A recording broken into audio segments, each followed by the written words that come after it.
और संविधान लागू होने के बाद पूरे देश में आज के दिन ये भारत अपने आप में गणतंत्र बना। गणतंत्र का मतलब होता है कि आज से हम लोग सभी बाहरी शक्तियों से आजाद हो चुके हैं और हम लोग अपने देश का संचालन स्वतः करने के लिए तैयार हो चुके हैं। वही आज के दिन बाबा साहब के द्वारा बनाया गया संविधान इस देश में लागू हुआ और 26 जनवरी 1950 से लेकर के आज 26 जनवरी 2026 है लगातार स्वतंत्र और सफल गणतंत्र दिवस के तमाम अवसरों पर देश के तमाम कोने कोने में तमाम तरह की योजनाएं, तमाम तरह के कार्यक्रम लागू होते हैं। लेकिन आज इस देश के अंदर सबसे बड़ा जो काम है वो यहाँ पर सरसावा के अंदर एजुकेशन को लेकर के चल रहा है। तो एजुकेशन के माध्यम से हम लोग अपने आने वाली पीढ़ियों को सशक्त और मजबूत बना सकते हैं। और जहाँ तक बात चल रही है इस देश को संविधान के माध्यम से इस संविधान को मजबूत करते हुए लोकतांत्रिक तरीके से आगे बढ़ाने की, तो मैं बताना चाहता हूँ बच्चों कि इस देश में जब आप शिक्षित होंगे, मजबूत होंगे, सोचने समझने की शक्ति पैदा होगी तो इस देश के अंदर आपका शोषण नहीं होगा, इस देश के अंदर आप पर अन्याय अत्याचार नहीं होगा, इस देश में लोकतंत्र सदैव भी रहेगा। और मैं बता दूं आपसे, अभी उत्तर प्रदेश सरकार ने, भारत सरकार ने आपके उत्तर प्रदेश के अंदर 29,000 विद्यालय बंद कर दिए हैं। ये सोच के विषय है। हमारे महापुरुषों ने बहुत संघर्ष करके, बहुत आंदोलन करके इस देश में हर गरीब के लिए, हर बेटे के लिए, हर बेटी के लिए स्कूल के दरवाजे खोले थे। लेकिन इन सरकारों ने 29,000 विद्यालय बंद करके क्या अच्छा किया है, गलत किया है, आप समझ लो। अब इन विद्यालय को जो बंद हो चुके हैं उनका खोलने का कोई काम मुझे नहीं लगता कोई आंदोलन चले इस देश के अंदर।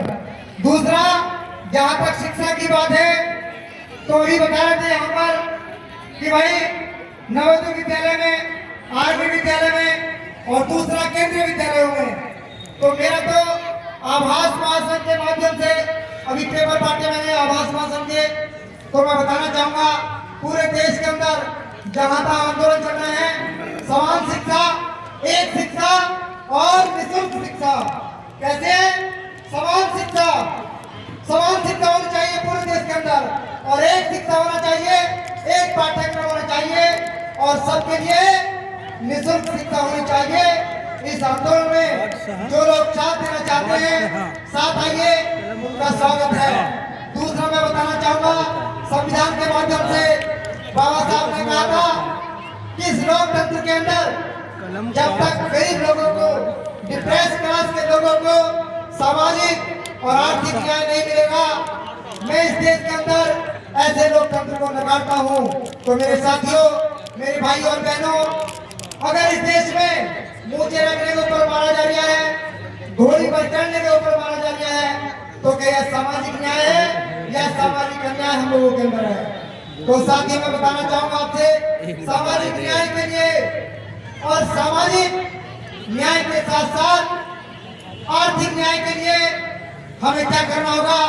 संविधान के भाग 4 के जो राज्य के नीति निर्देशक तत्व हैं उनको भाग 3 में शामिल करा के मूल अधिकारों में शामिल कराना होगा।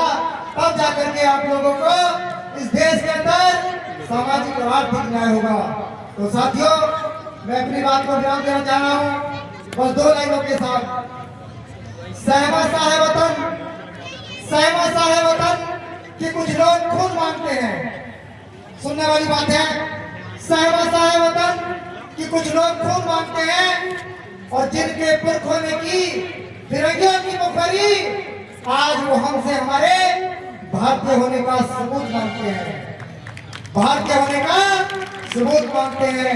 ये बड़े दुख की बात है कि जो विदेशी लोग हैं आज वो यहाँ के मूल निवासियों से कह रहे हैं कि लाइए अपना SIR कराने के लिए अपने कोई निजी चरित्र प्रमाण पत्र, निवास प्रमाण पत्र, कोई ऐसा प्रमाण पत्र दीजिए जो लगे कि आप यहाँ के हैं। तो ये दोगलेपन की नीति है, इससे बचना होगा। धन्यवाद। बहुत